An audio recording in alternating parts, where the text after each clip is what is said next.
Olá, boa noite a todos. Espero que estejam todos bem. Hoje a gente tem a honra de receber aqui a professora Daniela Passos, formada em Engenharia Química, mestre e doutora pela Universidade Federal de Campina Grande. Atualmente atua como docente no Instituto Federal da Paraíba e vem hoje trazer algumas experiências, alguns relatos de experiência para uma palestra intitulada Experiência de Estágio em Indústria Petroquímica. Daniela vai trazer algumas informações, detalhes e de como foi a experiência dela enquanto estagiária em uma unidade petroquímica, e a gente vai ter a oportunidade de discutir, conhecer melhor como é esse universo e saber como seguir para uma atividade que acredito que vai estar presente no futuro de vocês, que são processos seletivos para estágios. Então, Daniela, mais uma vez um prazer receber você. Fique à vontade, tenha seu tempo livre para essa palestra e espero que tudo seja bem conduzido por aqui. A gente se conhece já há bastante tempo, a gente estudou no mesmo colégio, escolheu o mesmo curso, né? Fez a mesma graduação, né? No meio do caminho teve umas mudanças, eu avancei um pouco, a gente se desencontrou, mas Murilo, a gente tem essa amizade aí que mesmo que a gente não se veja, né, com frequência, mas a gente se considera bastante, né? E E assim, eu acho que essa oportunidade para vocês de estar conversando com pessoas assim que tomaram diferentes rumos, né? Alguns é o professor Aldrigue, né, que também é professor, enfim, mas Aldrigue também um engenheiro lá de Moçambique, né? Ele também foi meu colega de curso, grande amigo também. E a gente acaba se encontrando aí, né, nos caminhos da vida. Eu segui um rumo diferente, de Aldrich, né? Eu me tornei professora e assim foi algo até que eu não planejei muito, né? Eu fui seguindo, fiz um mestrado, terminei a graduação, fiz um mestrado, fiz doutorado e acabei entrando nessa área docente, né? Que também é uma área muito bonita, né? Tem suas dificuldades também, principalmente nessa época remota, né? Mas enfim, estamos aqui. Bom, pessoal, eu vou falar um pouco assim da minha experiência de estágio. E assim, obviamente que muita coisa se perde na memória, porque já faz 10 anos, né? Mais de 10 anos que eu estagiei. Mas assim, foi uma experiência tão impactante assim tanto do meu lado pessoal quanto no lado profissional. Eu diria que mais do lado pessoal, porque você amadurece bastante do que do lado profissional, né? Eu diria que eu vivi 5 anos em um, né? Porque meu estágio durou 12 meses. Diferente de outros estagiários, né? O pessoal sempre perguntava, mas por que você está estagiando um ano? Por que não 6 meses, né? Porque a gente, né, pelo menos o curso aqui na UFCG, a gente só realiza o estágio depois de cursar todas as disciplinas. Então, a gente tinha essa possibilidade de ficar mais tempo, né? Não era algo concomitante, né? Então, por isso que a gente, naquela época, podia se estagiar durante todo esse tempo, inclusive tinha um estagiário lá que estagiou durante 2 anos, né? Bastante tempo. Hoje em dia as coisas mudaram um pouco. Então, o que eu vou falar hoje para vocês é um pouco sobre o processo, né? O que é que eu vi por lá, o que é que eu vivenciei. Obviamente, como eu disse no início aqui, eu não lembro de tudo, né? Muita coisa acaba ficando para trás, né? Porque faz muito tempo. E eu não estou mais, assim, não trabalhei mais na área, né? Na área da engenharia mesmo, em campo, né? Eu fui para a docência, certo? Enfim, mas isso me ajudou bastante a ter outra visão, né? A visão que às vezes a gente até ministrando aula, né, a gente lembra de alguma coisa e isso para mim assim foi importantíssimo. certo? Então, vou só me apresentar um pouco. Então, eu fiz o bacharelado em Engenharia Química, né? Eu concluí em 2010, por que eu levei 7 anos? Porque eu estagiei durante um ano, né? Então, disciplinas eu terminei em 2008. E aí eu estagiei durante um ano e só vim concluir, né, de fato, colar grau em 2010. E aí eu fiz o estágio em SSMA, como está aí, né? O que significa SSMA? Saúde, Segurança e Meio Ambiente. Né? Então, assim, eu atuei lá, não especificamente como na engenharia de processo, mas nessa área, que é uma área importantíssima, né, que está super em alta, a parte de segurança do trabalho. Inclusive, hoje eu ministro aula nessa área, certo? E aí eu estagiei na planta de PVC. Então, em Alagoas, existem duas plantas, né, a planta de clorossoda e a planta de PVC. A clorossoda ela fica em Maceió, né, na capital, e a PVC fica em Marechal Deodoro, que é uma cidade muito próxima, né, não é nem 20 minutos de distância, certo? E aí eu concluí, depois eu parti direto para o mestrado, por questão assim, de oportunidade mesmo, acabei não ficando na empresa. E aí eu entrei no mestrado e, tipo, eu amo pesquisa também, é uma coisa que eu gosto muito, né, que é da pesquisa. E aí eu fiz um mestrado em 2012, concluí, né, em 2012, emendei o doutorado, e terminei em 2016, e aí a minha pós foi na área em fluidodinâmica computacional, né? Inclusive, Murilo também foi meu contemporâneo aí dessa época. A gente trabalhou no mesmo laboratório, teve o mesmo orientador, né?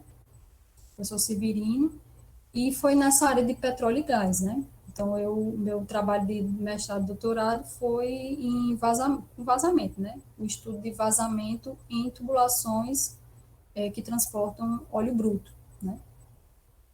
E depois, nesse meio do caminho, né, eu estava na metade do mestrado, quando eu iniciei, aliás, eu iniciei quase ao mesmo tempo, a especialização em engenharia de segurança, porque eu já tive aquela experiência na Braskem, e aí aquilo ficou na cabeça, né, e na época estava surgindo a primeira turma aqui em Campina Grande, né, e aí eu iniciei, né, me apaixonei pela área, certo? E daí, então, a minha experiência docente se iniciou em 2014, numa faculdade particular aqui em Campina Grande, na Uninassal, que é Centro Universitário Maurício de Nassau. Em 2017, eu entrei no IFPB como professora substituta e hoje eu estou como professora efetiva no Instituto Federal da Paraíba, campus Princesa Isabel, que fica distante aqui de Campina Grande, mais ou menos uns 400 quilômetros, né? Um pouco distante. Enfim. E aí veio a pandemia, só fiquei no campus um mês e meio, né? Infelizmente, mas se Deus quiser a gente retorna. Se alguém tiver alguma dúvida depois, perguntar aí da minha formação. E aí eu entrei antes de dar início aqui, falando um pouco sobre a empresa, eu entrei na Braskem por meio de seleção, né? Então, na época, a empresa ela foi até a universidade e fez o processo seletivo lá. Eu não lembro muita coisa assim, do processo seletivo em si, mas eu lembro que eu fiz uma prova de inglês, que é importante que aí vocês já vão se preparando para isso. Fiz a prova de inglês online, depois eles vieram para a UFCG e fizeram a seleção, então teve várias dinâmicas, e a gente fez a entrevista com a nossa futura líder, né, que lá a gente não chama chefe, a gente chama de líder, né, então tudo baseado na liderança, assim, né, e foi ela que entrevistou, e aí eu lembro, assim, eu lembro dela perguntar qual a área que a gente preferiria, né? Se a área de engenharia de processo ou a área de saúde, segurança e meio ambiente, aí eu optei. De fato, o que eu escolhi realmente foi a área que eu fiquei, certo? E aí, gente, a Braskem é uma indústria petroquímica, certo? O primeiro nome que a Braskem teve foi Salgema, né? Em 1976, foi quando, né, deu a partida na planta, e em 1996 mudou o nome para Triquem e em 2002 Braskem, né? Que a Braskem é do grupo empresarial Odebrecht, né?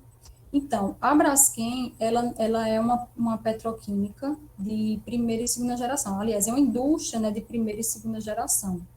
Né? Por quê? Porque na Braskem ou é produzido, né, os petroquímicos básicos, ou é produzido, na maioria, né, das unidades, as resinas termoplásticas, certo? Então, quais são as unidades no Brasil? Tem unidade em Alagoas, que são as duas plantas de clorossódio e de PVC. Tem unidade em São Paulo, se eu não me engano é Paulinha. Tem unidade no Rio Grande do Sul, em Camaçari, Bahia, e no Rio de Janeiro. Então, são só 5 unidades de negócios, certo? Então, em Camaçari é produzido o eteno, que vocês vão ver que faz parte do processo de fabricação do PVC, certo? E aí essas resinas termoplásticas, elas variam, né, dependendo da unidade. Então, em Maceió é produzido, aliás, em Alagoas é produzido o PVC, apenas o PVC, certo? Mas aí tem as outras unidades, varia em polipropileno, poliestireno, se eu não me engano, né? Aí varia. Na época que eu estava saindo da Braskem, eles estavam lançando a primeira planta de polipropileno. Inclusive tem até ainda guardo um chaveirinho, né, que é o primeiro lote de polipropileno, né, que é em forma de grãos. Não sei se deu para ver. E aí, essa matéria-prima que é produzida, que é a resina, né, o composto de PVC, vai ser enviado para as indústrias de terceira geração, que são as indústrias que vão fazer a conversão nos produtos que vocês conhecem, né? Embalagens, tubos, tudo que você imaginar de plástico, né? Ou de cola, enfim, tudo que vem aí desses polímeros, né? E aí é onde vai ganhar o valor agregado, onde vai ter o valor agregado, certo? Então, a Braskem não é uma indústria que vai explorar o petróleo, né? É uma indústria de primeira e segunda geração. A extração não faz parte da unidade de negócio da Braskem. Aqui, gente, eu peguei no mapa mesmo para vocês terem noção de onde se localiza a unidade clorossódio, né? Então, é de frente para a praia. Quem trabalha na clorossoda, no setor administrativo, abre a janela e dá de frente para o mar, né? Bem interessante, né? E ao lado da planta, né, tem um cinturão verde, que é uma reserva biológica, né, de Mata Atlântica. Inclusive, na época que eu estive lá, eu plantei um ipê, então hoje deve estar grande já, né? Então, tem esse cinturão verde e aqui próximo tem uma comunidade. Por que que eu quis mostrar sobre essa comunidade aqui? Porque na unidade clorossoda, por meio da eletrólise, né, você tem, a gente vai ver que alguns produtos, alguns insumos, matéria-prima que vai ser utilizado lá na PVC, tudo vem do sal, né? Então, o sal, a salmoura vai sofrer o processo de eletrólise, certo? E aí, nessa eletrólise, vai ser produzido cloro, né? Esse cloro é gasoso. Então, o que é que acontece? O grande risco, né? E aí eu vou puxar um pouquinho para a minha área de segurança, é o risco de vazamento desse cloro, né? Então, é uma substância corrosiva, tóxica, principalmente para os olhos, né? Para a parte das mucosas, né? Boca, garganta, olhos, e pode asfixiar. Então, se houver algum tipo de vazamento, né? Esse gás ele pode chegar até essa comunidade, né? Então, isso é uma coisa bem interessante, porque eles tinham alarme de emergência dentro da comunidade. Então, quando soava o alarme na clorossoda, tem que soar o alarme também nessa comunidade, porque aí as pessoas vão saber o que fazer. Então, os operadores, eles realizavam um treinamento na comunidade para eles terem um conhecimento, uma noção de para onde eles vão, o que, que eles deveriam fazer. Então, sempre havia o simulado APEL, né? APEL é o Alerta e Preparação de Comunidade para a Emergência, certo? Para emergências locais. E então esse simulado era bem constante. Eu me lembro de participar, né, de um desses simulados, e aí o pessoal vai, é mais o pessoal da área da segurança, né, que vai até o local, verifica se o alarme está soando ok, né, então, assim, tem essa preocupação, quando a gente fala de indústria química, a gente tem que pensar que pode acontecer um acidente ampliado, né, o acidente ampliado é aquele que vai além das fronteiras da empresa, né? Ela pode atingir outras pessoas, né? A comunidade externa, não somente os trabalhadores, mas também a comunidade externa, o meio ambiente. A exemplo do que aconteceu, por exemplo,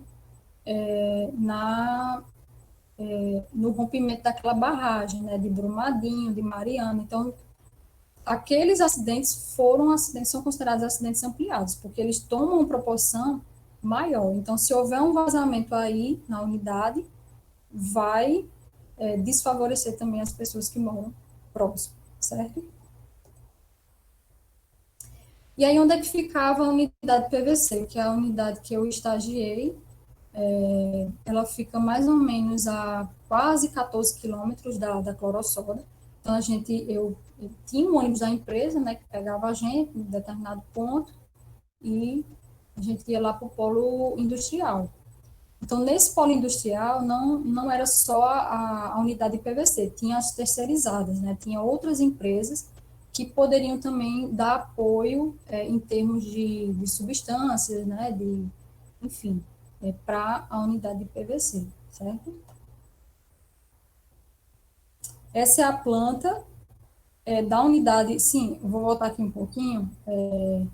A Braskem, como eu falei, a clorossoda, ela fica na praia, em Maceió. O polo industrial já é considerado Marechal Deodoro, que é a cidade próxima, né? Então, essa planta aqui, que vocês estão vendo na tela, é a planta de PVC que fica localizada em Marechal Deodoro. Então, é grande, né? Então, é um polo mesmo. Então, ao redor você vê várias outras empresas, né?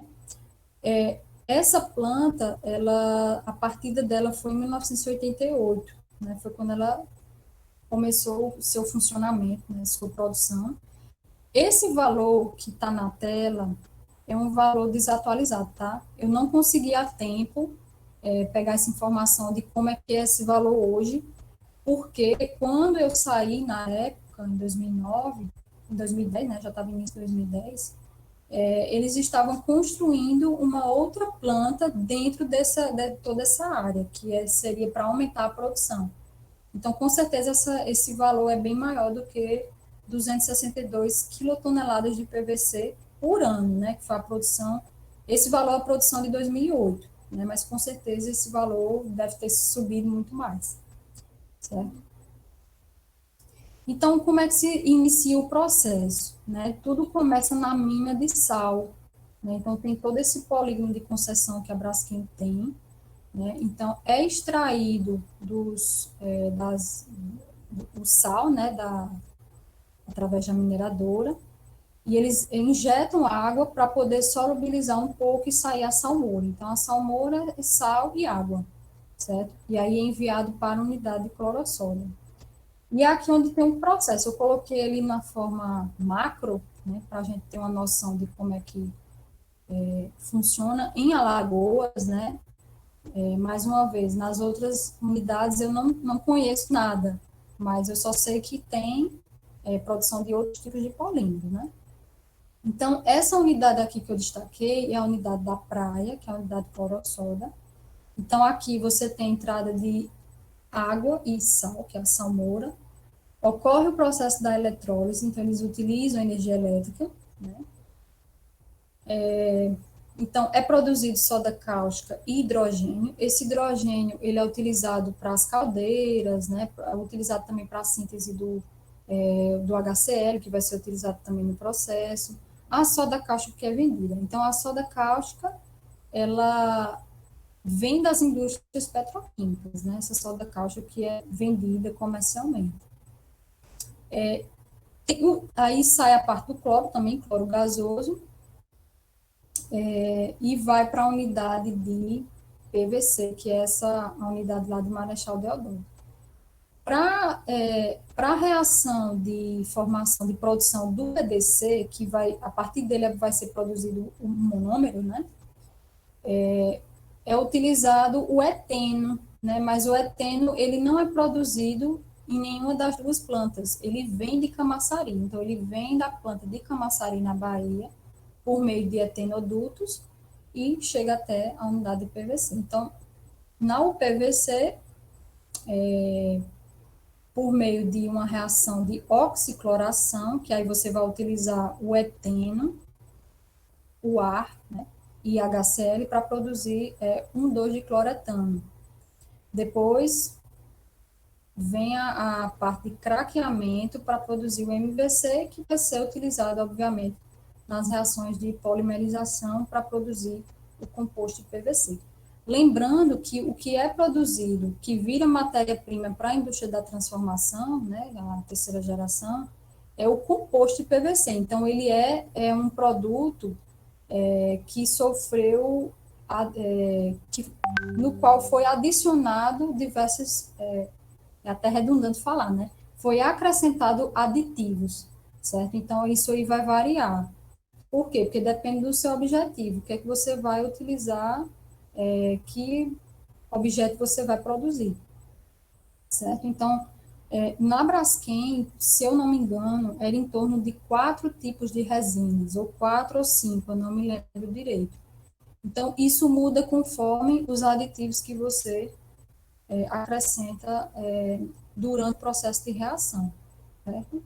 Se tiver alguma dúvida, pessoal, vocês podem perguntar depois. Aqui é o esquema da área de processamento de cloro lá da unidade da clorossódio. Eu não vou falar dessa parte, até porque eu não trabalhei muito lá, né, nessa planta, mas o cloro, depois do processo de eletrólise, ele vai sofrer todas essas etapas aí, vai passar por todas essas etapas de resfriamento, filtração, secagem, compressão, liquefação e por fim, estocagem e abatimento. Aí vai ter diversos usos, né, inclusive para a unidade de PVC também.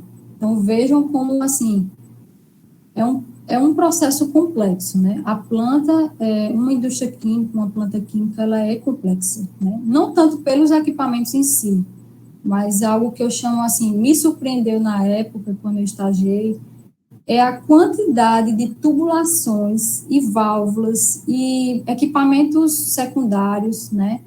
Vasos, centrífuga, enfim, aquecedores, trocadores de calor. Então, isso é uma quantidade absurda de equipamentos, né?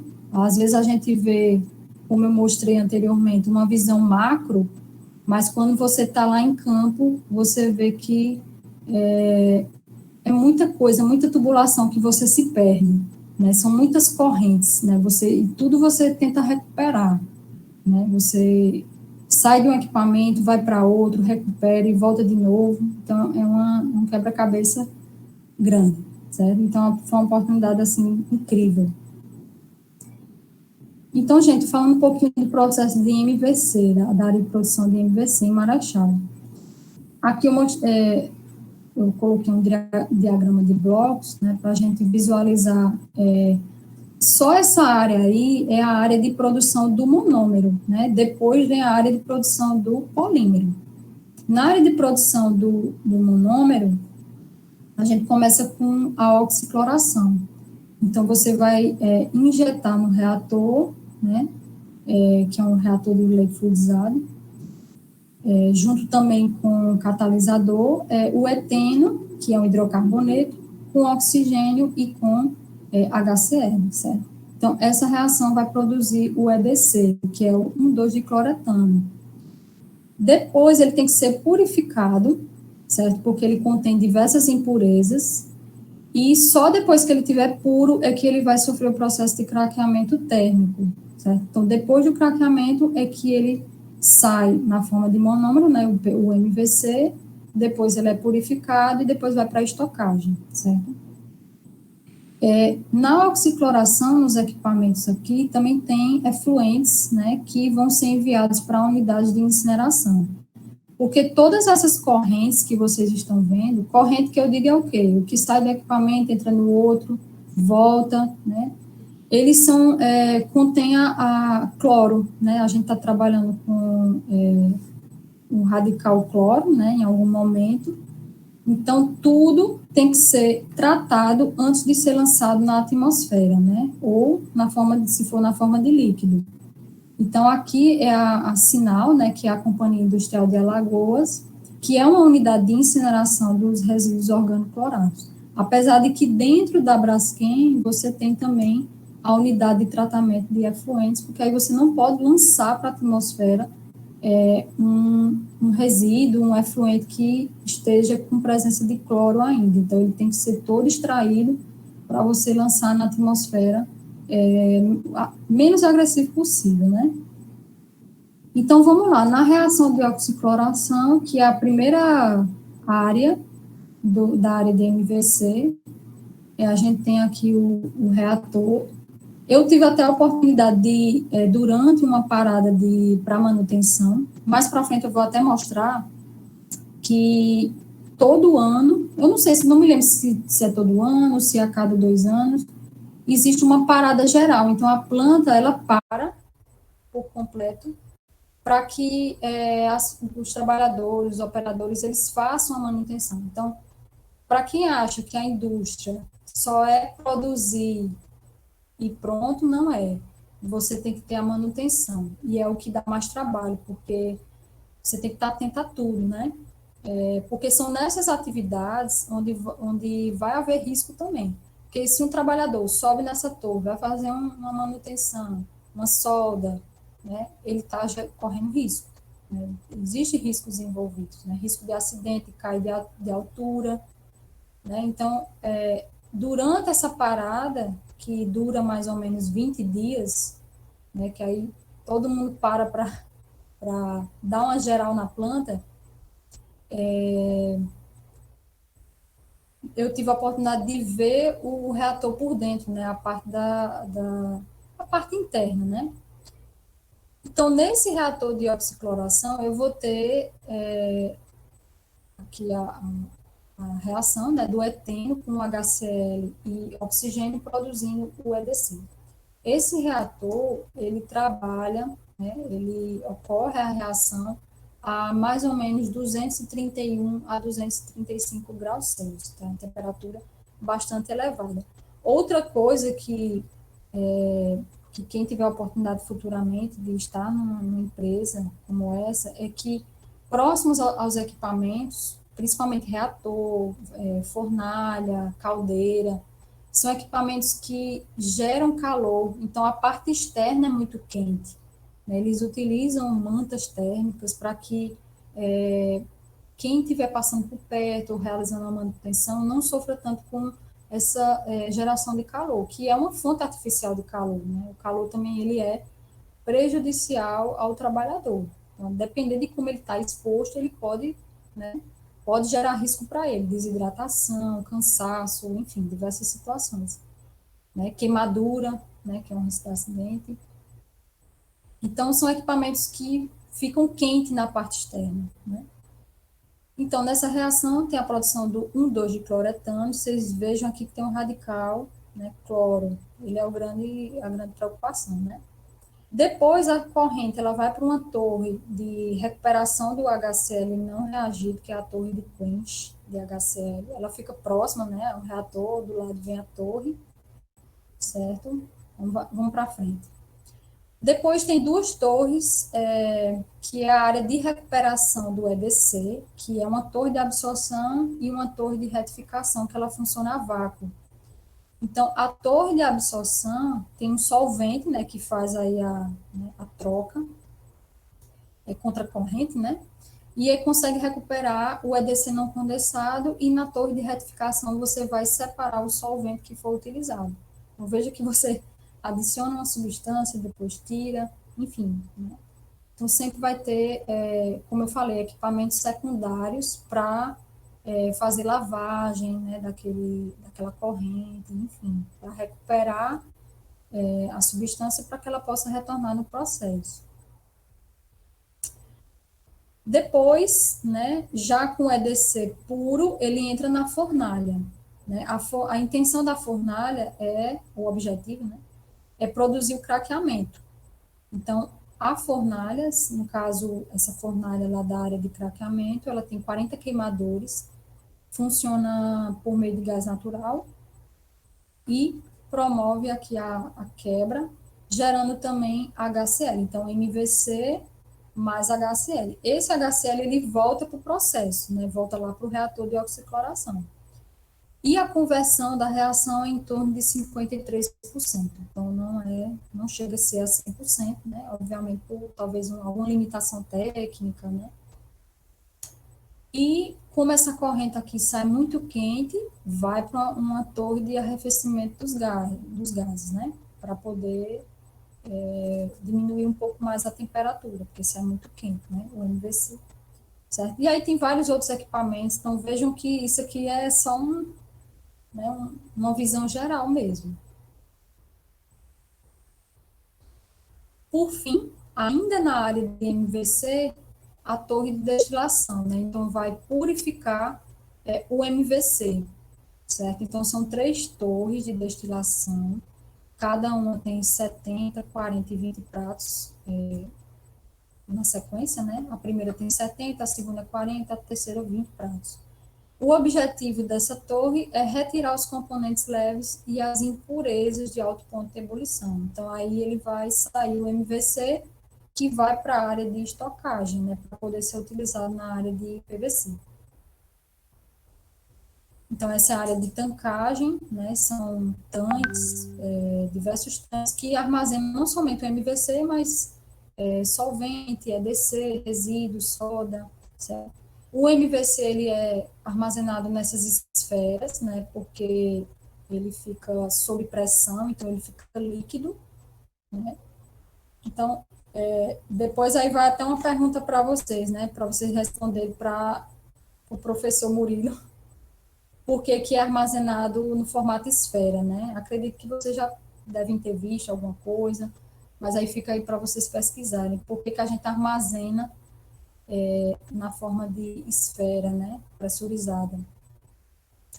Depois, ó, as correntes que não têm aplicação no processo de MVC, né, não tem mais uso, vão para a área de incineração. E a incineração ela ocorre a mais de 700 graus Celsius, e é nessa área, como eu falei para vocês, que você precisa queimar, né, as substâncias que são prejudiciais à atmosfera para poder lançar.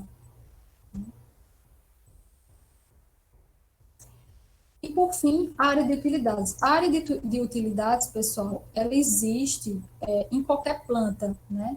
Então, qualquer planta química vai ter uma área de utilidades, né? Que é uma área específica para você produzir vapor, que vai ser utilizado na planta, né? Então, você tem tratamento de água para geração de vapor, vamos aqui pela ordem, né? Sistema de água de resfriamento, sistema de ar comprimido, de nitrogênio, que é utilizado também para um processo para resfriamento também, tratamento de água para geração de vapor, o sistema de flare.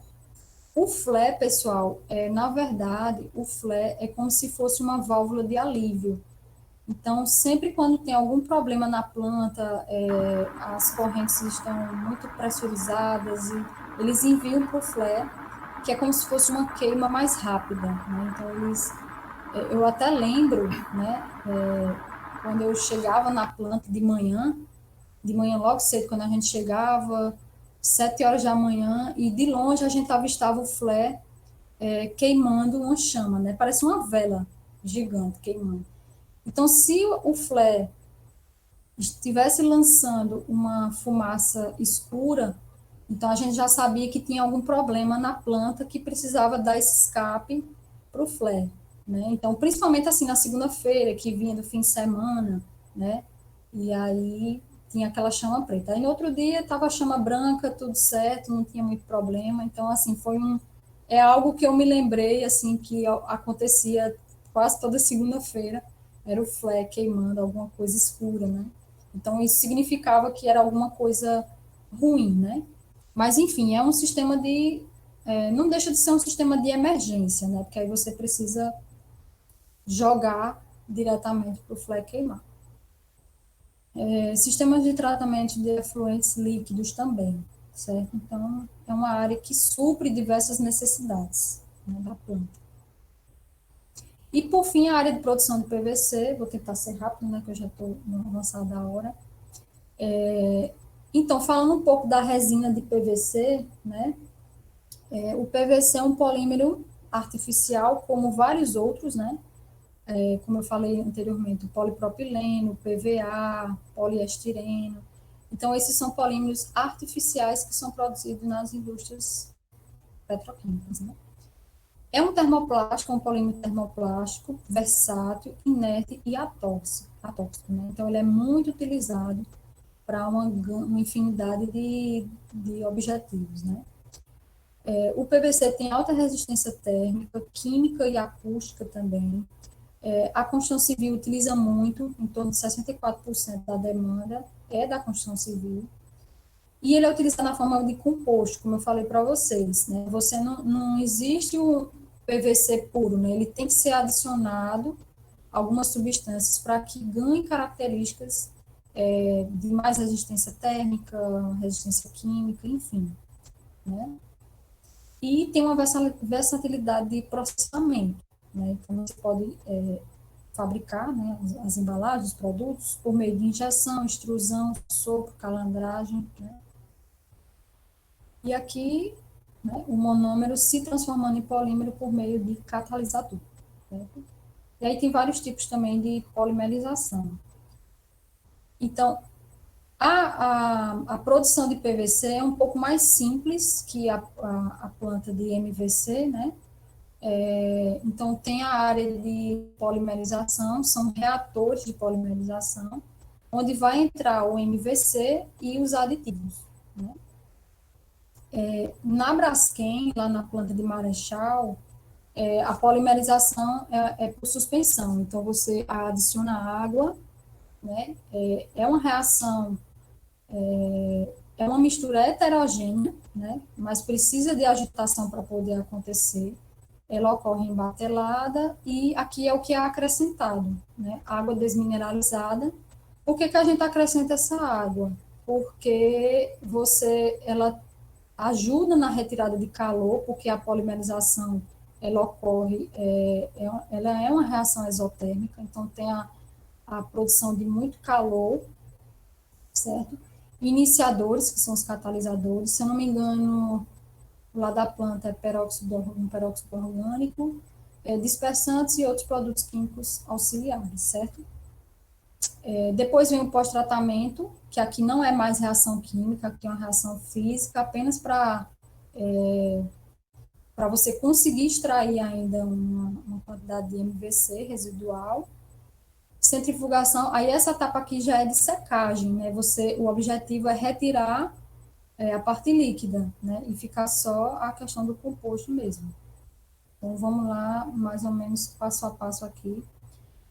Então, aqui são os reatores a configuração, né, do reator de polimerização. Parece um robozinho, né? Lá na planta eram 16 reatores e 4 pós-reatores, né? Então, esses reatores têm uma capacidade aí em torno de 60 metros cúbicos. É um equipamento grande, porque eu lembro que para acessar a parte de baixo do reator, era como se fosse no térreo, e para acessar a boca de visita do reator, era no primeiro andar. Então, vejam que ainda é um equipamento grande, né? Certo? Então, como eu falei, né? Tem aqui as partes do reator, né? O agitador na parte de baixo, que aqui vocês podem ver nessa foto, uma foto vista de cima. Aqui embaixo a descarga de lama, porque depois que polimeriza, vira uma lama de PVC que vai ser secada, né? Um dreno, camisa para injeção de vapor, se eu não me engano, boca de visita central, alimentação, chincanas e os bicos aplicadores de antiaderente. E por mais que a gente pense, né, na indústria tem muitas correntes, tubulações, mas a única coisa que vem por meio de tubulação para o reator é o MVC e a água desmineralizada, porque os outros aditivos é tudo feito manualmente, né? Então vai o operador, abre essa alimentação e acrescenta as substâncias, né? As substâncias químicas. É uma reação exotérmica que dura aproximadamente 600 minutos. Isso dá mais ou menos umas 10 horas. Né? Então, todo o ciclo de batelada, ele acontece durante mais ou menos 12 horas e meia. A reação em si, aproximadamente 10 horas, o restante é o quê? A alimentação, né? A inserção dos aditivos, enfim. O tempo para a água entrar, água desmineralizada, certo? E essa água desmineralizada também, além de ser importante para a retirada do calor, né, ela funciona também para, o fato dela ser desmineralizada é para ela não contaminar, né, não tem impurezas na resina final, ok? Temperatura de reação isso variava em torno de 52 a aproximadamente 70 graus Celsius. Então, não é muito alta, mas o próprio processo de polimerização vai aumentando a temperatura. Depois da lama de PVC, vem para o pós-reator, né? Ele é um pouco diferente, porque ele tem esse agitador superior, tem uma flauta de injeção de vapor, enfim, ele é bem parecido, certo? E a intenção dele é reduzir a quantidade de MVC que não reagiu, né? E aí, se vocês me perguntam a, a porcentagem, né, em conversão não chega a 90%. Então, sempre tem uma quantidade de MVC que sobra e que ele é recuperado também. Então, existe uma área própria para recuperação, para armazenamento desse MVC que ele é recuperado, né? Aqui é uma curiosidade, né? Existe também a formação do aglomerado no reator, isso não é desejado, né? Que são essas, o próprio nome diz, né? O aglomerado da massa, né? Que sobra e fica aqui como se estivesse incrustado, né? Então, eles adicionam substâncias para que diminua esse aglomerado, formação desse aglomerado. Geralmente, eles lavam a parte interna com pressão, com água sob pressão, só que isso danifica um pouco, talvez, o equipamento, que é pressão muito alta, né? Então, eles geralmente acrescentam uma substância para que diminua mais a formação desse aglomerado. Mas eles também fazem um processo de lavagem. E foi uma das coisas que também eu presenciei, foi esse processo de lavagem do reator. Então, como todo e qualquer vaso, né, o reator de polimerização, ele é um vaso de pressão. Então, ele tem o risco de explosão também. Existe uma história de que, história não, isso realmente aconteceu, um dos reatores chegou né, aumentou muito a pressão, a temperatura, e a tampa voou, né, voou longe. Só que, assim, não foi na minha época, foi anterior à minha época. Então, todo cuidado é pouco durante o processo de polimerização. Então, são vasos de pressão, ou seja, equipamentos que trabalham sob pressão, e eles precisam atender a NR13. Né? O que é a NR13? É a norma regulamentadora número 13 do Ministério do Trabalho, que dá as diretrizes, né, para o bom funcionamento desses equipamentos, para que eles não venham a causar nenhum tipo de dano. Então, isso é o quê? Isso é segurança operacional. Certo? Então, todos os anos, eles faziam também um ensaio não destrutivo, né, que que é para verificar mesmo a integridade desse vaso. Né? Se não está perdendo espessura, se não tem nenhum tipo de vazamento. Então, é o END, ensaio não destrutivo, certo? Então, como a gente está falando um pouco também de segurança, né, segurança operacional, a injeção de vapor, ela é cortada quando a temperatura atinge 10 graus abaixo da temperatura de reação. Então, se chegar além disso, né, existe aliás, se houver variações de temperatura, como eu até coloquei aqui, variações de temperatura para mais ou para menos 0,8 graus Celsius do valor estabelecido, né, soa um alarme e aí eles tomam diversas contramedidas para que porque se a temperatura aumentar, né, significa que você está tendo mais reação. Então eles faziam a recuperação do MVC, né, fazia com que essa corrente saísse ou então injetar um inibidor de reação para que a reação não acontecesse, não se estendesse. Então veja o quanto é seguro, né? Porque se uma coisa acontecer, tem outro sistema de segurança, que tem outro sistema de segurança e por aí vai, certo? Então o acidente só acontece se todos esses sistemas falharem.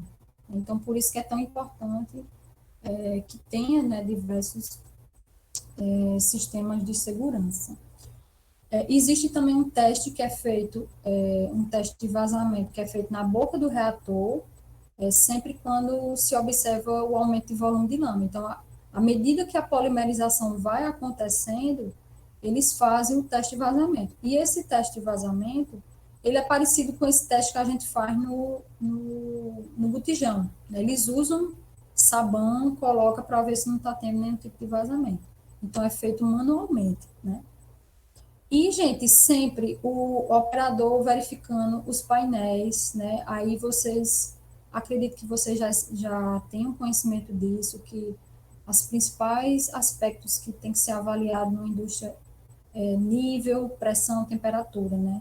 Eu diria que são os principais parâmetros que devem ser avaliados, né? Nível, né? Nos vasos, nos reatores, né? Nas colunas, a pressão e a temperatura, porque são elas que vão influenciar diretamente para algum evento acontecer.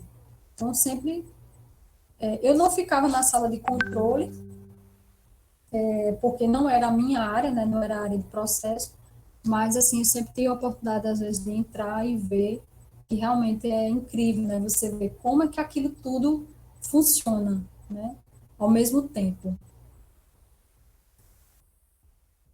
Depois, gente, saindo da área de polimerização, vai para a área final, que é a área de desidratação e secagem. Então, a lama que sai do pós-reator vai para os tanques de lama, depois passa pela centrífuga de lama, onde vai ser reduzido a 30% de umidade. Depois vai para o secador de leite fluidizado, né, que aí a temperatura ela varia conforme as áreas, né? Então, eles utilizam ar quente, que variam entre 50 a 110 graus Celsius, né? E aí você consegue atingir uma porcentagem de 0,3 de umidade, então é bem baixo. Né?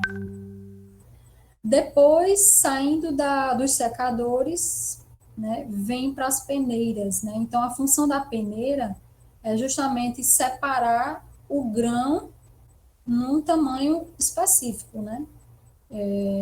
Então, vejam, pessoal, que essa área ela tem a presença de muita poeira, né? O pó de PVC. Apesar de ser atóxico, mas o pessoal sempre fazia uso de máscara, né? Porque pode causar algum tipo de irritação, né? Nas vias respiratórias superiores. Então, a área era muito suja, né? E para essa área era, de fato, voltar com a roupa branca, né?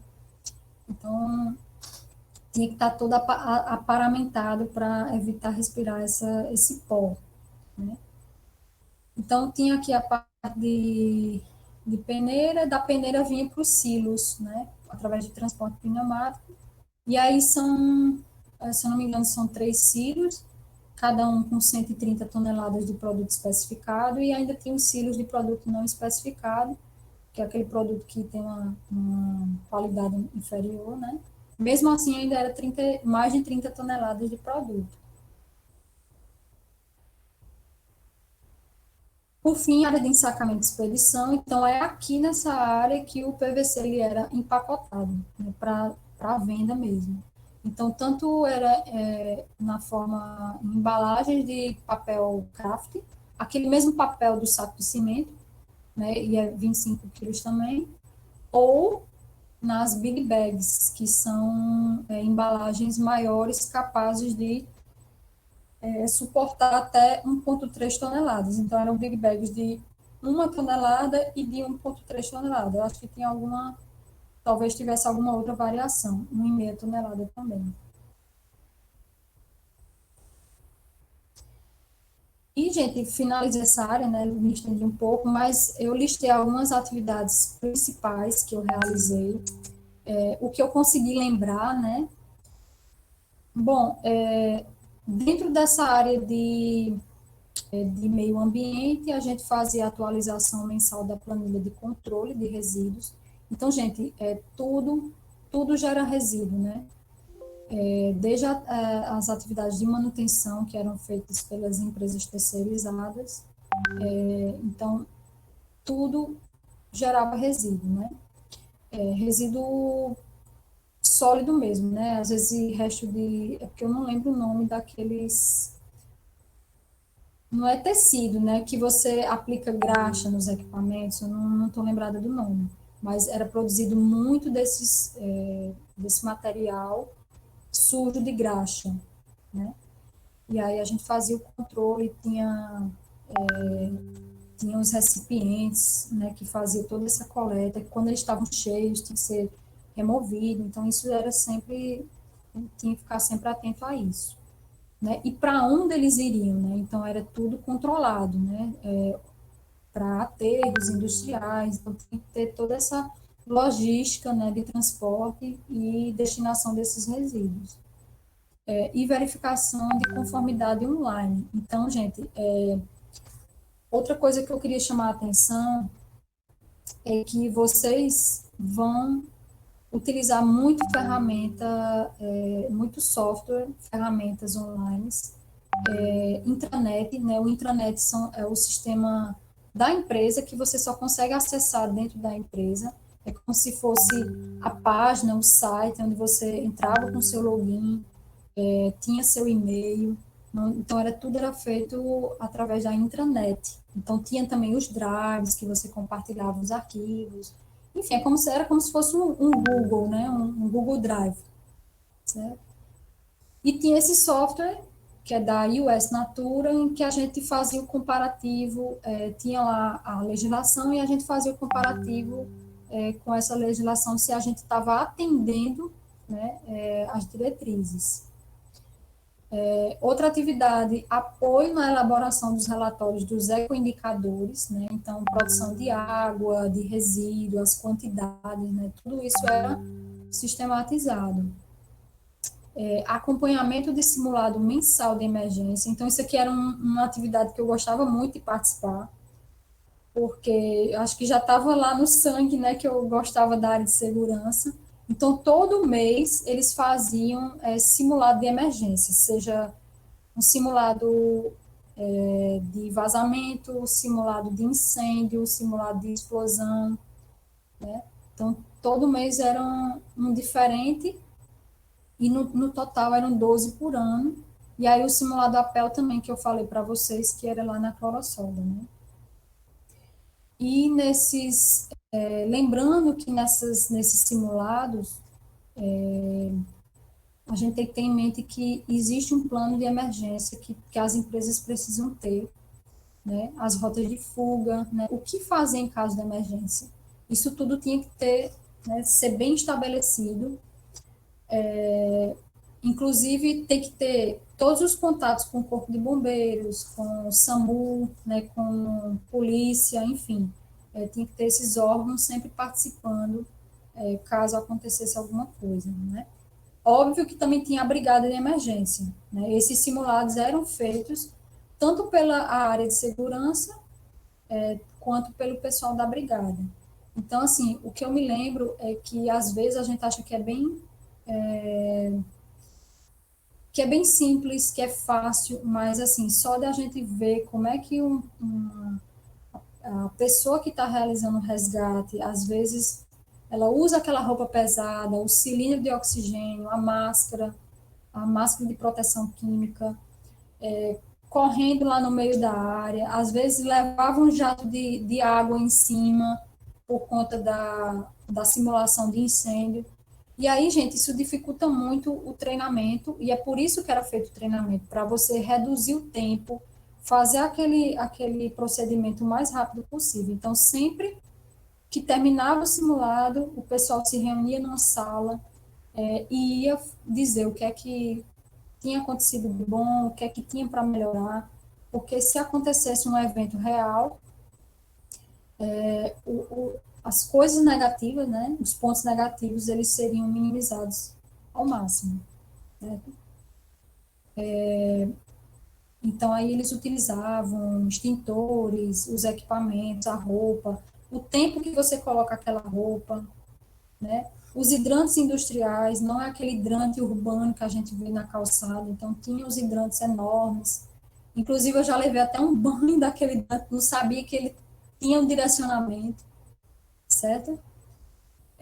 No dia a dia, fazia o acompanhamento junto com os técnicos de segurança nas áreas, né? E apoio nas avaliações de organização física, inspeções de segurança. Então, a gente sempre saía para verificar, né, os extintores, os hidrantes, se estava tudo ok, os serviços dos colaboradores, as atividades.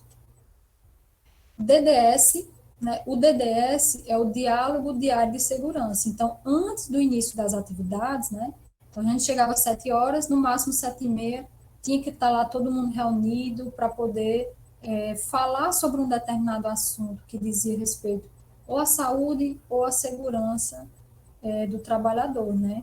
Sei lá, falar sobre luvas, outro dia falava sobre, enfim, capacete, não somente EPI, né, mas sobre outras coisas. Então, tinha muito tema que era abordado nesse DDS. Até porque eram diálogos diários, né? Então, todo dia tem que fazer. Cursos, né? Às vezes a gente entra na empresa e fica pensando, né, antes de ir, né? Meu Deus, será que eu vou aprender alguma coisa? Será que eu vou ficar desassistido? Mas a gente sempre está participando de curso, de treinamento, né? Então, eu fiz cursos de organização física, né? 5S, né? Combate à emergência, a parte teórica, RASOP. Gente, o RASOP, eu vou só chamar a atenção um pouquinho para o RASOP. O RASOP é uma técnica de análise de risco. Então, tudo que era modificado na planta, né? Então, o significado é estudo de perigos e operabilidade, né? Em português. Tudo que era modificado na planta de forma significativa, ou seja, uma mudança, colocação de uma bomba, eu vou tirar a bomba, vou colocar uma bomba centrífuga nova, enfim, você não pode simplesmente fazer essa alteração sem fazer uma análise de risco, certo? Existem diversas análises de risco, mas o RASOP ele é voltado para as indústrias químicas. Então, assim, quem quiser já até ir estudando sobre isso, eu acho muito interessante, porque é um conhecimento a mais. Eu até coloquei aqui uma tabelinha de como é que funciona o RASOP. Você vai pegar aquele equipamento que você vai fazer a alteração. Aqui não é um exemplo de lá, eu peguei só um exemplo genérico de um reator, né? E aí, o que é que você faz no RASOP? Você vai escolher nós, ou seja, nó é o ponto crítico em que, se houver uma falha naquele nó, pode vir a acontecer algum evento que pode gerar um acidente, certo? E aí, na técnica RASOP, você vai utilizar palavras guias. Então, por exemplo, você vai utilizar o mais, o menos, e aí você vai escolher o que é que vai se desviar em relação a aquela palavra. Vamos exemplificar. Parâmetro, temperatura. Eu posso escolher temperatura, pressão, nível. E aí eu vou avaliar. Mais, o que significa o mais? Significa que a minha temperatura vai ser elevada. Se a temperatura for alta, o que é que vai acontecer? O que é que vai gerar de consequência? Então, nesse exemplo aqui, eu tenho elevação da pressão interna, e aí eu vou ter abertura da válvula, perda de produto, ou risco de explosão, certo? Causas, falta de controle de temperatura, aí tem a ação sugerida. Então, gente, eram muitas, né? Então, geralmente a gente se sentava numa sala, uma reunião em que todos, diversos profissionais, eles participam. Então, tinha engenheiro ambiental, engenheiro químico, engenheiro de processo, engenheiro de segurança, técnico de segurança, né? Todos participavam da avaliação RASOP. Então, se eu escolher mais, eu vou avaliar a temperatura alta. Se eu escolher menos, eu vou avaliar o que é que acontece se a temperatura baixar. O que é que acontece se a pressão subir? O que é que acontece se a pressão diminuir? Então, o que é que pode gerar? Quais são as causas e as ações que devem ser feitas quanto a isso? E tudo isso, gente, para um nó. Né? Imagine que você escolhe vários nós naquele equipamento que está sendo avaliado. Então, assim, é uma técnica que eu diria que não é fácil, né? Não é a mais difícil de todas, mas também não é tão simples quanto outras técnicas, né? Porque a gente está tratando de uma indústria química, né? Que envolve produto químico, produto gasoso, né? Que pode prejudicar de alguma forma.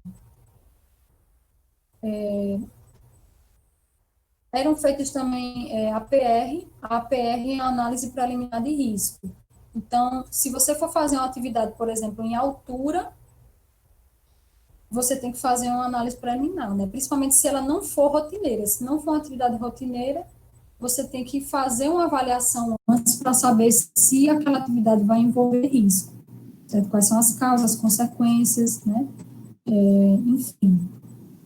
Fiz curso de PT, né? A PT, gente, é uma permissão de trabalho. Então, algumas atividades, não apenas na indústria química, mas na construção civil, enfim, que precisam de uma permissão para que você realize a atividade.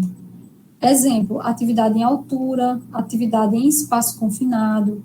Então, o operador ele vai entrar dentro de um vaso para fazer uma lavagem, uma manutenção, né? Aquela entrada é muito restrita e lá dentro você não tem a quantidade de oxigênio suficiente. Então, se você estiver fazendo uma solda, pode haver a presença de gases. E aí a pessoa pode até morrer, né? Porque o gás se concentra ali dentro daquele espaço tão pequeno. Então, as atividades em espaço confinado, elas eram feitas com guias, né, supervisores, então elas não podiam ser feitas sozinhas, né? Então, a pessoa que fosse fazer a atividade não podia fazer sozinha. Tinha sempre que estar uma pessoa supervisionando, outra pessoa participando da atividade, certo?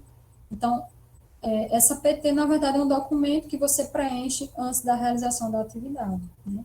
Então, são algumas itens da área de segurança que eram muito utilizadas lá na Braskem. Sobre a parte de sustentabilidade, né, como eu falei, a Braskem ela tem um sistema de gestão integrado, né, da parte ambiental, de qualidade. Eu não sei se atualmente a Braskem tem a ISO 45001, que é a ISO de segurança. Eu só sei que tem a ISO 9001 e a ISO de meio ambiente, que é a 14001. Né? Então, tem diversos programas na área de sustentabilidade, né? Inclusive o Cinturão Verde, que é essa área que fica ao lado da clorossolda, que aí tem visitação, né? Enfim. Produção de polietileno verde. Não sei se vocês já viram, mas algumas embalagens plásticas têm esse símbolo I'm green, né? Significa que é uma embalagem produzida pela Braskem, né, pelo plástico de fonte renovável. Então, eles utilizam a cana-de-açúcar para poder produzir esse plástico, que, na verdade, ele é verde porque ele vem de uma fonte renovável, né? Não porque ele é verde em si, certo? Eu tenho até uma amostrazinha da época que eles entregaram, né, o pé é verde, né, que é verde por acaso, né, porque o verde mesmo, como eu falei para vocês, é por ter uma origem sustentável, certo? Responsabilidade social, então tinha vários programas também, tinha esse programa Pescadores de Mel, na época não tinha, isso aqui eu fiz uma pesquisa atual, certo? Programa de Educação Ambiental Lagoa Viva, então assim, são programas que envolvem a comunidade também, né? E aí, gente, eu estou falando só de alguns, né? A Braskem ainda tem vários programas e depende também da região, se é em São Paulo, Rio de Janeiro, Rio Grande do Sul. Isso aqui eu estou falando de Maceió. E por fim, gente, algumas fotos da época, não riam, tá? Não riam, eu era adolescente, eu era novinha. Mas, assim, os estagiários, eles participavam de programas de integração e isso durava o ano todo, né? Não era só no início, quando a gente entrava. Então, tinha alguns projetos que a gente fazia, enfim, treinamentos. A maioria era nessa área comportamental. Então, vocês vão ter a oportunidade, né, de participar de treinamentos que envolvem essa parte comportamental que as empresas elas disponibilizam, né, geralmente. Isso aqui é algumas fotos da parada geral. Eu falei para vocês, né, que claro que eu só presenciei uma parada, né, que se eu não me engano, ela é anual. Uma parada que durou mais ou menos 20 dias. Eu não me lembro se foi 10, mas é de 10 a 20 dias, certo? Então, todo mundo para de produzir para poder ajeitar a casa, né? Varrer e ajeitar a casa, certo? Então, nessa parada também tinha muito risco de acidente, né? Porque você estava, enfim, fazendo limpeza de equipamento, trabalhando em altura. Então, os operadores, eles, né, a gente tem que sempre estar ali na área para poder observar se tinha alguma situação de risco. Principalmente, assim, deixar de usar o EPI, né? Que eles tinham que usar o EPI e eu vou explicar ainda por que tinha que usar tudo completo. Então, aqui faziam algumas dinâmicas, sorteio, brincadeira, não era só coisa séria, né? Eles também tinham esse momento de lazer. Os simulados de emergência, como eu falei, né? Aqui é um atendimento em maca, né? Provavelmente utilizaram, isso aqui foi simulado de incêndio, né? Aqui é um hidrante industrial. Tinha alguns eventos esportivos, mais uma vez, não riam de mim, que eu estou aqui na foto. Então, tinha corrida, tinha meia maratona de revezamento, que era 5 e 10 quilômetros. Tinha também o evento de volta ao polo, né? A gente fazia, circulava o polo industrial da unidade PVC. Momentos de descontração também, eu acho que até está quase no fim. Gente, tinha também, a gente tem que ter uns momentos de descontração. Então, esse momento é um momento que a gente tem, assim, aquele relacionamento interpessoal, né, com os nossos colegas, com os nossos líderes, né, que estão ali no ambiente, né. Então, essa aqui era a equipe de segurança, né, engenheiro ambiental, engenheiro de segurança, o médico do trabalho, os técnicos de segurança. Tinha pessoas que estavam ali desde que a planta surgiu, né, que ela foi inaugurada. Então, pessoas que têm uma experiência assim absurda. Então, você aprende muito mais com técnicos, com operadores, do que com os engenheiros. Isso aí é fato, né? Então, assim, eu aprendi muito com pessoas que não eram engenheiros, mas que estavam ali há tanto tempo, né, tinham uma experiência tão grande que eles conseguiam passar muito mais para a gente do que os próprios engenheiros. Não estou dizendo que o engenheiro não sabia, mas eles têm, gente, uma experiência muito grande, né, de resolver problema mesmo, né. E aqui, por fim, é uma foto, finalizando com uma frase, né, que era uma frase que a gente utilizava muito lá, que é opte pelo que faz seu coração vibrar, né. Essa foto, só explicar a história dela, eu já estou falando demais, mas aqui, gente, é na área de secagem, né, dos silos. Então, daqui dava para ver toda a área de polimerização. Então, isso aqui, ó, toda essa área aqui atrás de mim, é onde ficavam os reatores e os pós-reatores, né? Eu estava sem o óculos, mas não pode ficar sem o óculos. Por quê? Porque é uma empresa que tem o risco de vazamento químico. Então, esse óculos, ele fazia a vedação dos olhos, né, porque se houvesse algum contaminante, ele não seria agressivo, né, para os olhos. Mas aí, né, eu fui com um técnico de segurança, e eles, não, tira isso para foto, né, aí a gente, não contem para ninguém, não, isso aí não. Enfim, aí tinha a roupa que tinha que ser manga comprida, calça comprida, bota, capacete, o óculos, o protetor auricular, porque tinha muito ruído também. Os equipamentos, eles trabalham, às vezes tem um som, um barulho absurdo que você não consegue ouvir a outra pessoa. Então, a gente ia muito na leitura labial para poder entender o que o outro estava falando. E ainda tinha também uma máscara que a gente portava, que era uma máscara de fuga, né, que a gente utilizava, que eu nunca cheguei a utilizar, graças a Deus, mas a gente utilizaria se houvesse algum tipo de vazamento, que ele consegue vedar, né, a máscara consegue vedar a passagem de ar para, né, para as vias respiratórias. Enfim, gente, é isso. E qualquer dúvida, estou à disposição.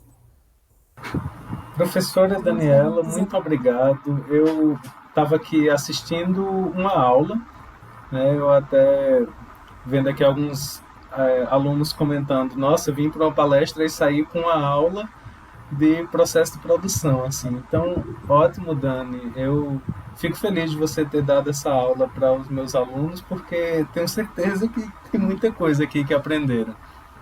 Isso é muito legal e, assim, nossa, é muito bom ouvir experiências e, como você tinha falado, né, desde o início, já está há muito tempo fora da indústria, mas algumas questões elas são atemporais, assim, questão de entender processo, aprender com os operadores, com as pessoas que estão ali no meio do processo, de verdade, isso é algo que é atemporal. Sempre que a gente tem um contato com a indústria, isso acaba estando presente, sendo real. A gente separou aqui umas perguntas que o pessoal colocou, aí eu vou só passar para você, pode deixar que eu leio aqui, Dani, e você responde do jeito que você quiser, com o tempo que quiser também. E não se preocupe em relação ao tempo, é uma aula, então a gente aproveita o máximo aqui. Quem está oferecendo a disponibilidade é você, então nem se preocupe com o tempo. A primeira pergunta que tem aqui foi uma de Glauciane, e ela pergunta o seguinte: Professora Daniela, a senhora chegou a presenciar alguma situação de emergência em que precisou utilizar protocolos de segurança emergencial, né, para saída? Certo. Glauciane, eu já presenciei uma situação que, assim, não foi grave, mas soou o alarme de emergência. E, na época, assim, a gente estava lá na sala da segurança e, assim, todo mundo ficou se entreolhando, né? Isso é simulado? Isso não estava previsto, né? Mas aí o alarme soou, aí todo mundo saiu correndo, aí nessa hora você meio que se desespera, né? Mas é um momento que a gente não pode se desesperar, não pode correr, então todo mundo, existe as rotas de fuga, então todo mundo, isso tem os simulados de emergência que eu falei para vocês, que a gente faz o simulado com todos da planta, então sempre tinha uma data específica para isso acontecer, que era avisado, né? O pessoal se encaminhava para o ponto de encontro. O ponto de encontro é o lugar mais longe possível da planta. Então, sempre era assim, no estacionamento, no prédio administrativo. E aí, nesse dia, soou o alarme e aí a gente foi se encaminhando. Não precisou usar a máscara de fuga, mas a gente teve que sair e se encaminhar para o ponto de encontro. Mas aí depois, logo depois, soou o alarme de volta, né? Porque existem 3 tipos de alarme, né? Que é o alarme para vazamento, o alarme para incêndio e o alarme para retorno, né? Ou seja, cessou aquela situação de risco e aí todos podem, enfim, voltar para as suas atividades, né? Enfim. Então, assim, eu já presenciei, mas não foi grave, né? Mas você chega a assustar um pouco. Ok, Dani, obrigado. Tem outra pergunta aqui de Gierdson, que é sobre o processo. Ele pergunta qual tipo de reator é utilizado para a produção do EDC. Vou ficar devendo essa. Não me lembro qual era o tipo de reator, né? Mas é um reator, como eu falei, de oxicloração, né? Então, você promovia lá a mistura, né, das correntes para produzir o EDC, mas eu não lembro, me desculpe, mas eu não lembro o tipo de reator, de fato. A gente faz 11 anos. Sem problema, Dani. Outra Mas eu posso pergunta. pesquisar, posso dar uma olhadinha e depois passar a informação. Tranquilo. Tem outra pergunta aqui de Gierdson, se essa conversão de 53% era a máxima alcançada ou era uma média, assim, das conversões no geral. Não, é a máxima alcançada, né? Média também, né? Não tinha mais do que isso de conversão e também você não pode diminuir essa conversão porque não é o esperado, não é o que... Então, era média, mas também era máximo, né? Ficava ali variando pouca coisa. Uhum. Até porque esse tipo de reação química são vários fatores envolvidos. Você até consegue Isso. melhorar, só Você que busca otimizar, né? mas às vezes não é vantagem financeira você otimizar tanto que não vai ter um ganho. Enfim, fica em torno disso. Outra pergunta que tem aqui, de Gerson também, pergunta aqui, quais foram os maiores desafios que a senhora enfrentou na área de segurança durante o seu estágio?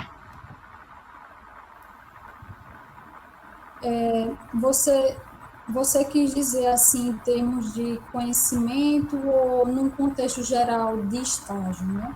Se for no contexto geral, eu lembro que, assim, claro que você saindo da faculdade, você não conhece nada, eu nunca tinha morado fora, então, assim, para mim, o maior desafio foi morar em outra cidade, né? Porque até então era aquela coisa, né?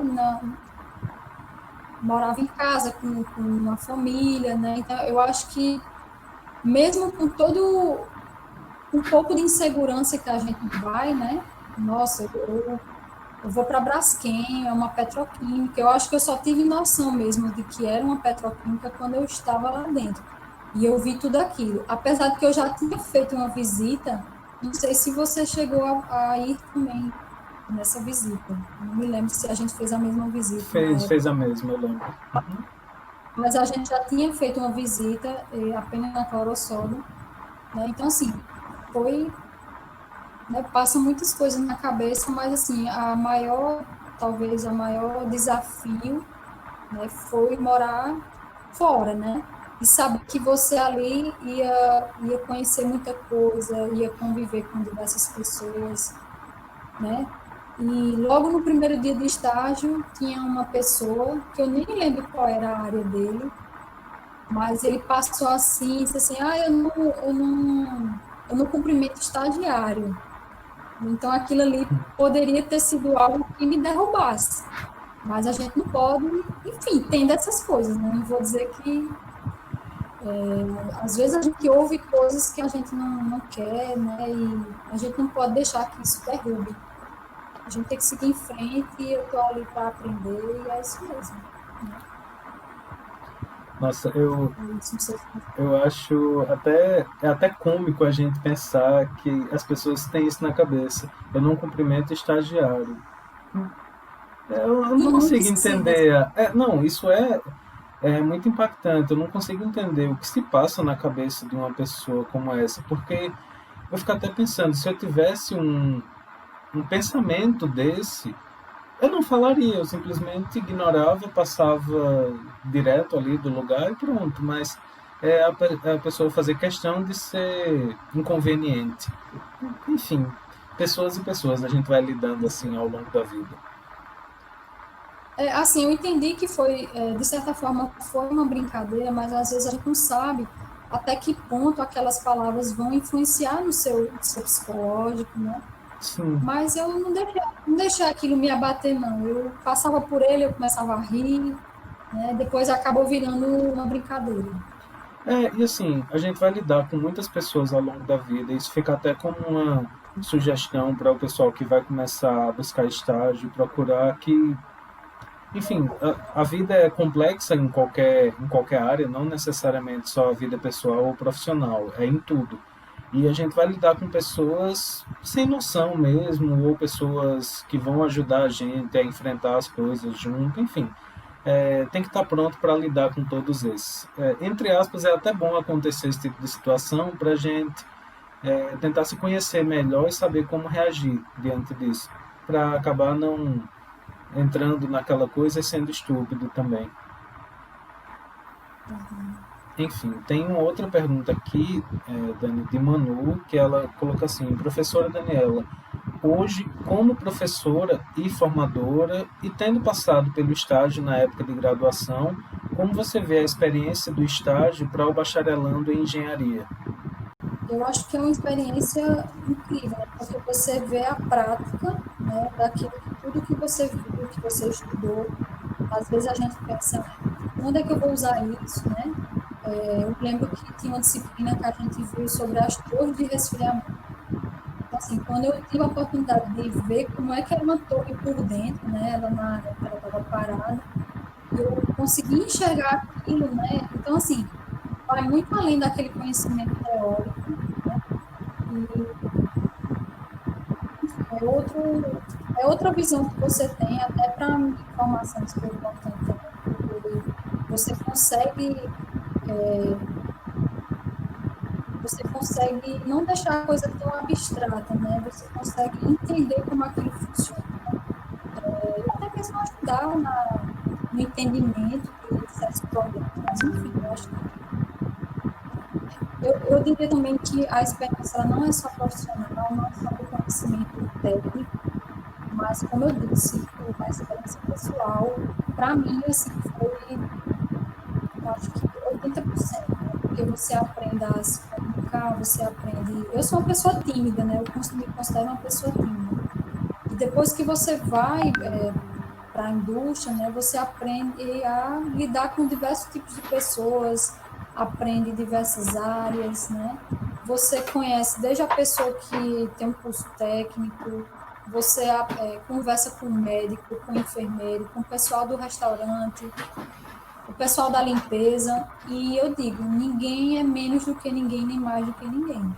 Todo mundo ali é importante. Então, assim, eu acho que a experiência pessoal é muito válida também, né? Além do conhecimento, né, que você tem ali.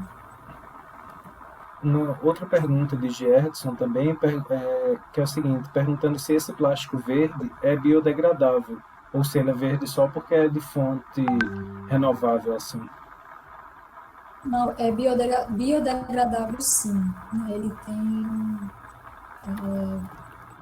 É mais, na verdade, eles utilizam mais para a fabricação das sacolas plásticas, né? Também. Mas é sim, é biodegradável. Que bom que é um É material muito. biodegradável, que isso é uma coisa que a gente precisa trabalhar muito ainda na indústria nos dias atuais. E uma última pergunta que tem aqui de Glauciane é Achei legal. Perguntando se você já sentiu vontade de voltar para a indústria. Já, muitas vezes, principalmente quando eu terminei, né? Assim, enquanto eu estava no mestrado, assim, eu sempre tive essa vontade. Mas, assim, infelizmente eu não tive a oportunidade, assim, e acabei indo para essa área da docência e eu gostei muito também. E, assim, por isso que eu adoro fazer visita técnica, porque é uma maneira de voltar, né, para a área. Então, visitem até em canteiro de obras, né, que a gente faz muito. Já senti muita vontade, sim. E eu estou vendo aqui, obrigado, Glauciane, falando sobre a aula, Lívia também. Gerson falou que era uma revisão para a prova. Vai ter prova sobre isso? A gente falou na aula de indústrias, falou sobre produção de PVC e de CPVC. Também eles fizeram um trabalho sobre isso aqui na disciplina. E a gente acaba, o assunto fica cumulativo, então tem prova, isso vai ficar na revisão da prova mesmo, assim. Vamos aproveitar essa aula complementar aqui, show de bola. Pronto, Dani, não tem mais nenhuma pergunta específica que mandaram aqui. Eu acho muito interessante, até anotei algumas coisas, tenho perguntas para fazer também, que, afinal de contas, assim como você, eu estou há muito tempo fora de indústria. Mas só uma coisa que me deixou assim, bem curioso. Você disse que tem os etenodutos, que é para transporte do material de uma unidade para outra. E como acho que o eteno é produzido lá em Camaçari, é Isso. uma viagem boa, né? De Camaçari até Marechal Deodoro anda bastante. Como é a questão da gestão de segurança, Dani, assim, desses eletrodutos, não, desses etenodutos? Eles são colocados por baixo, como as tubulações de gás, tem um caminho específico, você chegou a ver isso? Não, eu não me lembro de ver ao longo do percurso essas tubulações. Mas, como todo em qualquer tubulação, você tem sempre a manutenção e verificação se há algum tipo de vazamento, né? Eu não sei se para o etênio é feito a inserção de alguma substância que emita cheiro, né? Porque geralmente o pessoal faz isso com, não sei se é gás natural, que É o gás é natural.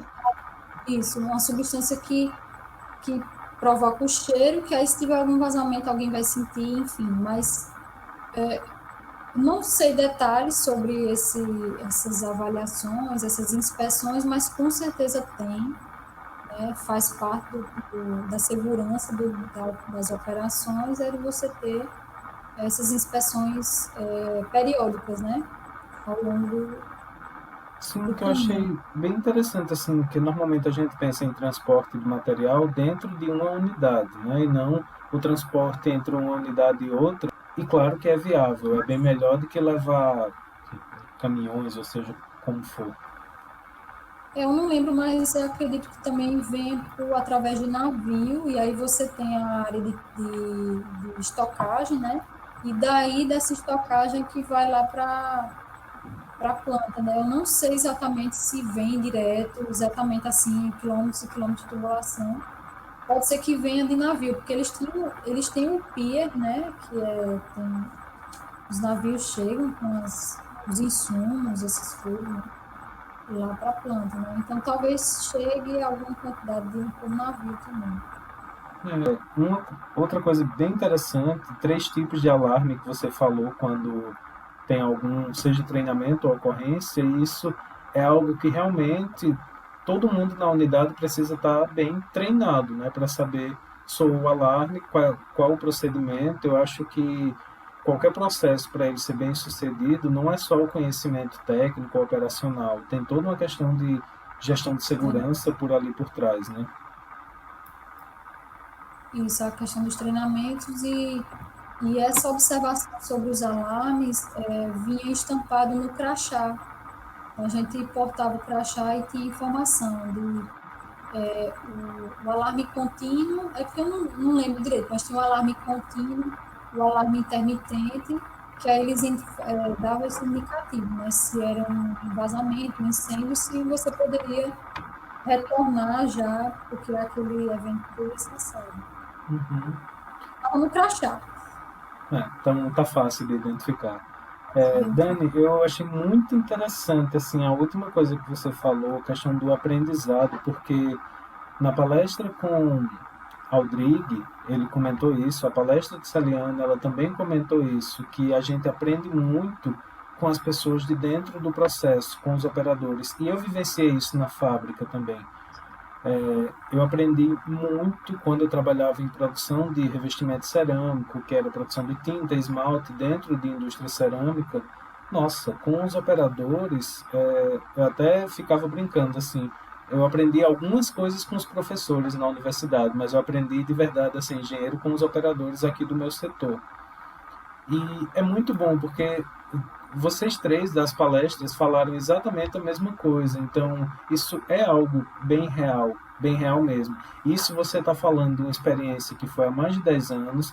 Se a Liane falou isso, ela está na Cargill há mais de 10 anos e ela ainda vê isso ocorrer diariamente. Aldrigue está em Moçambique, outro país, outra cultura, outra lógica assim de ver as coisas, mas é exatamente a mesma coisa. Então é muito interessante quando a gente observa isso, é como a gente aprender de fato com as pessoas que já trabalham no processo. Eu acho isso fantástico. É verdade, eles tinham um conhecimento enorme, né? Assim, tinha um técnico lá que o Alan, lembro do nome dele ainda, o Alan estava lá há 20 anos, né? Então ele viu aquilo tudo crescer, então tem eu perguntava tudo a ele sobre o Sim. processo. Isso, né? Ele sabia. É, Mas, assim, ao mesmo tempo, é outra coisa que às vezes dificulta em relação aos operadores, assim, não é questão de preconceito nem nada, mas muitas, a gente vê muito isso na construção civil, né, de pessoas que não têm escolaridade, né, e que por não ter escolaridade, por ter baixa escolaridade, dificulta muito o aprendizado. Então, assim, um treinamento, às vezes você ministra um treinamento, mas para eles é muito difícil entrar na cabeça, porque eles fazem assim, mas você tem que ensinar que tem que ser assado, né? Vamos sim, dizer sim. assim. Então, você tem que ter todo um jeito de conversar. Então, esse técnico que eu acompanhava muito ele tinha um jeito próprio de falar com os operadores, os colaboradores, as pessoas que ficavam ali no trabalho mais pesado. Então, assim, a forma de você se comunicar com eles é fundamental para que eles entendam o que você quer dizer. Porque não adianta você, coloca a máscara, né? Coloca o óculos. Você tem que falar o porquê que você tem que usar, né? Então, tinha que pegar muito no pé deles, né? Então, eu acho que, às vezes, até pelo tempo de experiência que eles têm, de, isso nunca aconteceu comigo, né? Isso não vai acontecer porque eu já faço isso há muito tempo. Então, Uhum. assim, eles têm um pouco de resistência de entender o que, de fato, né, que aquilo ali tem que ser feito. Mas, no geral, é tranquilo, né? No geral, é Hum, tranquilo. é, é muito bom ouvir isso assim, Dani, porque realmente a gente tem que saber. Você não vai falar. Eu, por exemplo, quando estava na indústria, fiz estágio e depois fui contratado, fiquei trabalhando um tempo.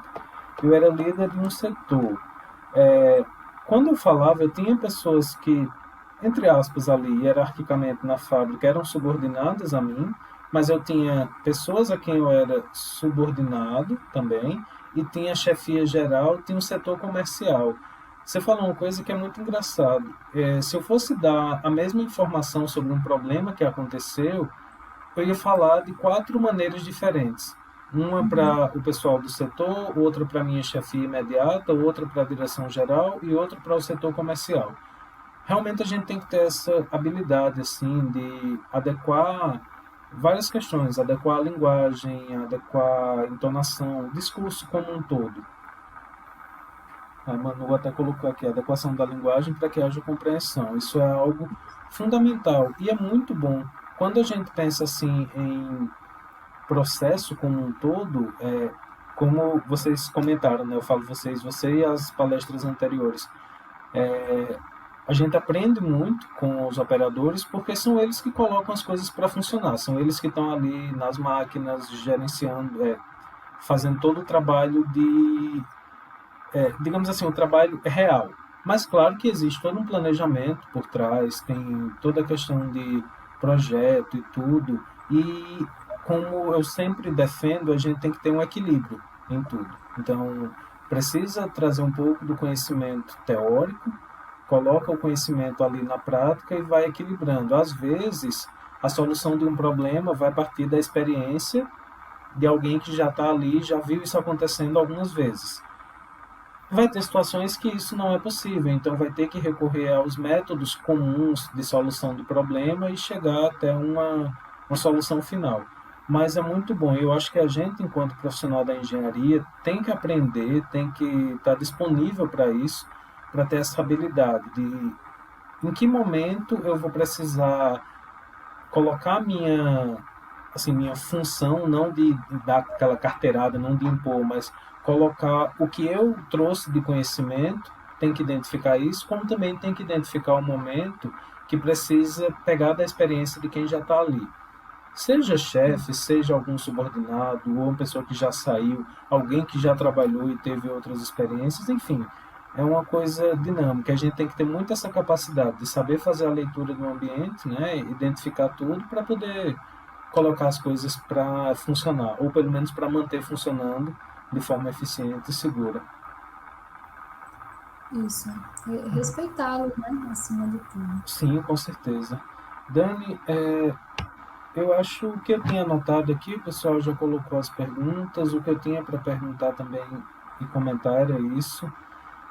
Agradeço demais mais uma vez e fique à vontade, você encerra, comenta, discute, dá tchau, diz que nunca mais vai ver a gente, fica à vontade, a palavra é sua. Não, gente, achei muito legal, acho que até foi uma oportunidade de eu relembrar algumas coisas, né, que a gente não pode esquecer, né, do que vivenciou, assim. E eu agradeço demais, assim, o seu convite e a participação aqui do pessoal. Me desculpem qualquer coisa, se eu não... Vou tentar responder a pergunta acho que é Gedson, do Isso, reator, Jetson. né, depois eu passo para você. Mas é isso, gente, eu acho que sucesso para vocês, não desistam, que, assim, isso passa pela cabeça de qualquer aluno desistir do curso, isso já passou pela minha, mas esses são momentos, né? Eu acho que a gente tem que persistir.